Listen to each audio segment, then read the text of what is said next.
नमस्कार सामान्य जय जगन्नाथ आपण केमती अच्छे मुझे भलर अच्छी दिनदास अच्छी आज मुझे भाई मान गोटे कथा कहबी तो भाई माने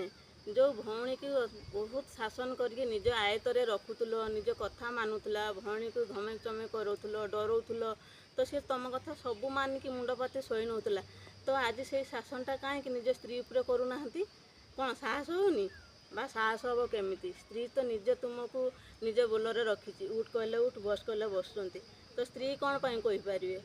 भौणी को ही कहींपारे तो स्त्री की जदि से शासनटा करता ना तो स्त्री आज तुमको छाड़ी आउ क्या सांगे चली जातानी कि आउ क्या सहित संपर्क भी रखतानी कहीं ना करिया पूर्व तुम से शासन कथा तापर मन पड़ता आउ से कथाटा ही भावता तो भाई मान को अनुरोध तो स्त्री प्रति से शासन कौन पाई कर साहस अच्छी स्त्री भौणी को जेपरी शासन करुले जेपरी रखुले निज स्त्री की भी रखु कहीं जदि से करेंगे ना तो स्त्री बाट को चली जीवनी निज आयतर रही भिडियोटी भल लगे लाइक कमेंट शेयर करदे फॉलो करदे।